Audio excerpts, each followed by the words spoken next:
Can I ask you a selfish question from the India lens? Yeah. You know the tax policy. Yeah. You know the 30%, you know the TDS. What does a 25-year-old in India build around this world that has a use case? Well, I think that's mostly a policy issue for the government. I will say, yeah, the 30% tax on trading in India is quite punitive. I think that's actually one of the most punitive regimes anywhere in the world that we operate. So I hope that the Indian government relooks at that again. Anyway, I don't know if an entrepreneur can solve that with a new product. I think it's a tax policy issue. I think people can do it by essentially, like we talked earlier about, there's so many Indians using crypto now that there's probably a policy effort like what happened in the US with Stand With Crypto. Maybe we can bring standwithcrypto.org to India and get people to raise their hand and say they want to elect pro-crypto candidates. And I think it's generational, so sometimes the people who are in office don't realize there's a real constituency for this. That would be my first idea. And tell us a bit about health. I know you're passionate.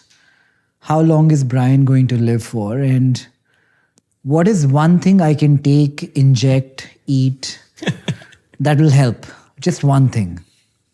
Well, okay, so yeah, broadly, I mean, I'm just interested in how to use technology to improve the world, right? And getting some liquidity from Coinbase has allowed me to think about how to invest in other companies. And I actually think, fortunes are being made in software and in crypto and everything. So it's on all of us to think about how to put that capital into hard tech problems, which are sometimes more risky. And I was very inspired by what Elon did with his companies after PayPal and things like that. So anyway, I did co-found this biotech company in the longevity space and invested in it called New Limit. And they're doing something called epigenetic reprogramming to try to find new drugs that restore function your cells had when they were younger.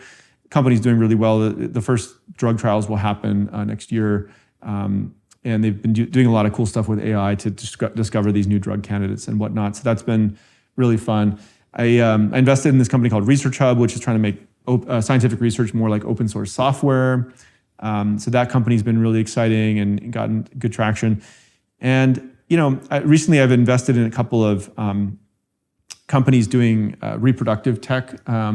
So this is helping people, everyone knows about like IVF and things, but there's these frontier, these biotech companies that would allow you to sort of create egg cells out of skin cells and reprogram them, or even have like artificial wombs. And there's all kinds of people doing interesting things, like even embryo editing. There's a company I invested in. So I think that will be an interesting area. I guess there's lots. I hope that everybody sort of picks an interesting trend on the horizon that they're particularly excited about and goes and tries to build a company in that space. I think that's the best way to improve the world, have a fulfilling life, build wealth. But you didn't answer my question, Brian. Which part? What is the one thing I should take? Oh, the part you should take. Eat, ingest. Well, okay, so I'm not a doctor, but the general ones are, I actually think sleep, if sleep was a drug on the market, it would be like the most effective drug on the market. And it's free. So it's nice. Everyone should probably get better sleep, track that. So I love supermarkets. Whenever I travel, the first thing I do is go to a supermarket. Yeah. I went to Erewhon and they had these like jellies called Sleep. They have melatonin, theanine, and GABA. Yeah. So you're meant to take one. I've been taking 4, 5, 6. Okay. And sleep is solved. Okay. Even with the jet lag and day being night. Don't overdo it. I mean, yeah. But what can happen with theanine and GABA and a little melatonin? I mean, those are over the counter, like non-prescription, probably on the safer side. But yeah, I mean, do you know how many milligrams of melatonin you're taking? Each one has one. Each sachet has one. Okay. So if I take 5, it's 5 grams. I used to take a long time ago, I took 3 to 5 milligrams of melatonin, but now I realized with just 1 or even half a milligram, it's really the same effect. I think I was taking too much, but it's a sleep trigger, right? It doesn't help you stay asleep. I don't know. Yeah, I think so. The big ones are like sleep, nutrition, and exercise, right? And you could add a fourth one, which would be like mental health, of just taking now time to you've de-stress. Now you've covered everything. I want one thing. Sleep 7.5 hours a night or more. That's I probably... would agree to that as well. Yeah. Do you sleep, Hardik? I trade perps. I fall asleep automatically every day. Why is that? It's a brain thing, right? The brain gets tired. It's psychologically so demanding. Actually, this is interesting. Brian gets to see a lot of traders from the other end. And Hardik is a very obsessive trader who's trading all the time. What can you tell him that you have seen as a pattern in traders to watch out for? Well, I mean, I'm not going to say anything you don't know. It's like excessive leverage and things. There are examples of people who've built it all up and it can unwind quickly. So how do you think about position sizing and leverage and taking wins some off the table? I've learned it the hard way. Yeah, I imagine it's a process. Yeah. The hard thing about trading is no matter, even if you do quite well, which it sounds like you have, with 2020 hindsight, you can always look back and see how you could have done better. Of course. And so even if you do pretty well, you're like, oh, but it could have been a 20x from there.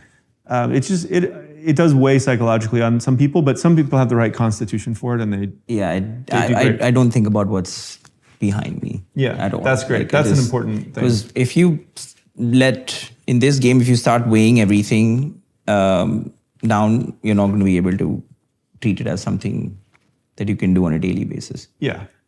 So I think people who are naturally inclined can be great. They should lean in on trading. I think most people should probably not be traders. They should be investors. Yeah. And dollar cost average, own the index fund, diversify the portfolio, have some in Bitcoin, some in everything, all the different pieces. So the one thing that worries me about Bitcoin traders is similar to what worries me about real estate developers in India.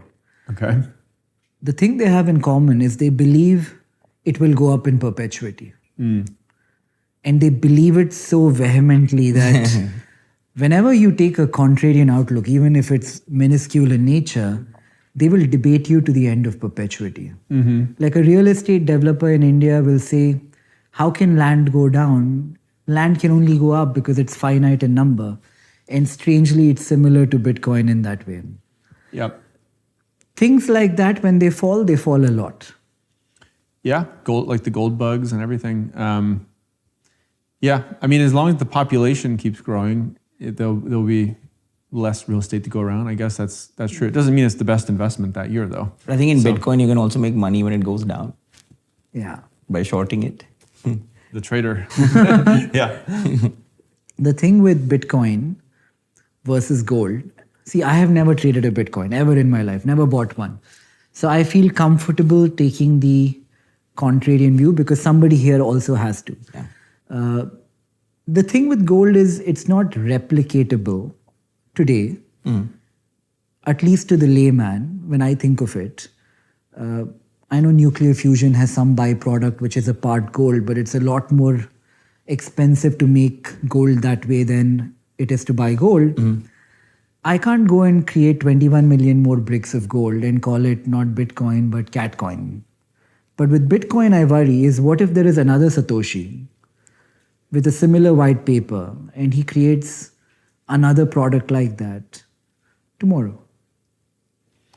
Well, if it's undifferentiated, Bitcoin will, I think, stand as the original, right? People give credit to the first thing that is a breakthrough, and Bitcoin was certainly a breakthrough. But if somebody puts out a new white paper of something that's differentiated and better, then yeah, it should get attention and investment should shift there. And from our conversation, I've learned that it is not the most efficient of mechanism to store value.